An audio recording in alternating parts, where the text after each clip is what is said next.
Hello everyone, this is Patrick from AllQuant.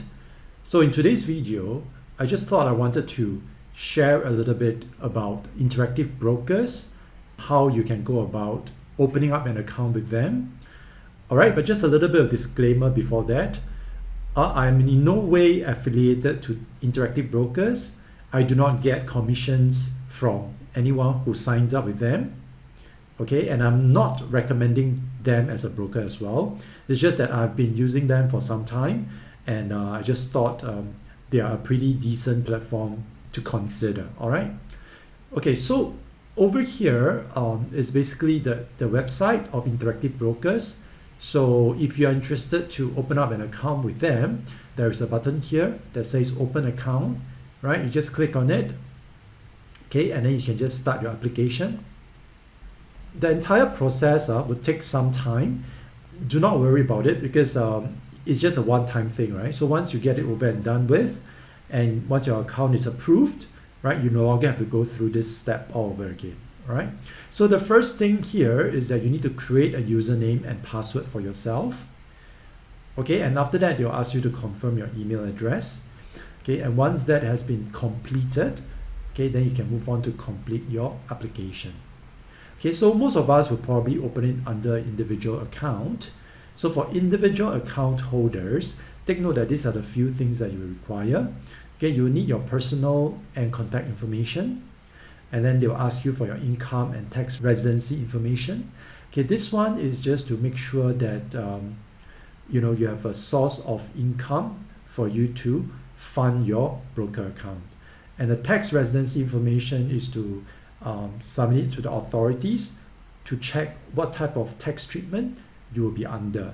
So for example, if you're a non-US citizen, okay, you can sign this W-8 band form. That means you're not liable for capital gains tax. Okay, however, you will still be liable for some withholding taxes on the dividends that you receive. All right, and next they'll ask you for information about your trading experience and also your trading objectives. So this one is more for them to see whether you are eligible to trade certain securities. All right, so but this trading experience and objectives is entirely self-declared. So in the future, if you want to trade some new instrument, okay, you can just update your trading experience and your trading objective so that you can get IB to approve that you are experienced enough to trade those securities. All right. And last but not least, of course, you will need to put in your bank account information, because this is the one that tells IB that, okay, this is the bank that you'll be using to fund your broker account. Okay, and also if you want to withdraw money from your broker account, this will be the bank that they will transfer the funds into. All right.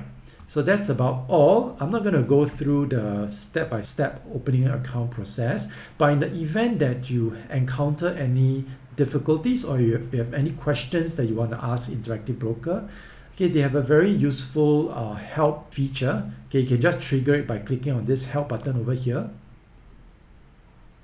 Okay, they'll ask you what sort of questions you might have. Okay, they have a FAQ section, some frequently asked questions that you can refer to.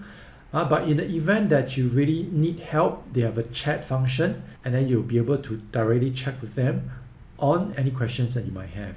Okay, but take note that the chat feature might not be as fast as you think it will be. Okay, but if you are patient enough, okay, you will be able to get through to a live chat person, and you can chat with them directly over there. All right. Okay, that's all I have on this section. The next section, I will actually show you the actual trading platform itself. Okay, I'll see you then.